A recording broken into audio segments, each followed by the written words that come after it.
Friends, இந்த மழை காலத்துக்கு ஏதாவது மொறுன்னு இல்லை காரசாரமாக ஸ்நாக்ஸ் சாப்பிடணும்னு தோணும்போது இதை கண்டிப்பாக ட்ரை பண்ணுங்கள். Crispy coin potato. இதுக்கு முதல்ல உருளைக்கிழங்கை நல்லா பாயில் செஞ்சு மேஷ் பண்ணிக்கோங்க. அதோட வெங்காயம், கொத்தமல்லி, இஞ்சி பூண்டு பேஸ்ட்டு, பச்சை மிளகாய் ஆப்ஷனல், மிளகாத்தூள், மஞ்சத்தூள், கொஞ்சமாக தனியாத்தூள், கொஞ்சமாக சாட் மசாலா சேர்த்து எல்லாத்தையும் மிக்ஸ் செஞ்சுக்கோங்க. அடுத்ததாக மைதா மாவு 2 கப்பு இல்லைனா மைதா கோதுமை சேர்த்து எடுத்துக்கலாம். அதோட உப்பு, எண்ணெய் விட்டு நல்லா பிசைஞ்சுக்கோங்க.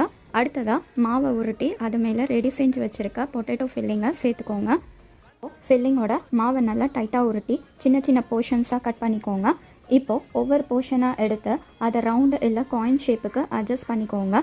மாவையும் தண்ணியையும் சேர்த்து ஸ்லரி ரெடி பண்ணிக்கோங்க. அடுத்ததாக கடாயில் எண்ணெய் நல்லா காஞ்சதும் இந்த காயின் பொட்டேட்டோவை ஸ்லரியில் நல்லா டிப் செஞ்சு எடுத்து டீப் ஃப்ரை செஞ்சால் சூப்பர் ஸ்நாக்ஸ் ரெடி. நீங்களும் ட்ரை பண்ணுங்கள். எப்படி இருந்ததுன்னு கமெண்ட் பண்ணுங்கள், சப்ஸ்கிரைப் பண்ணுங்கள்.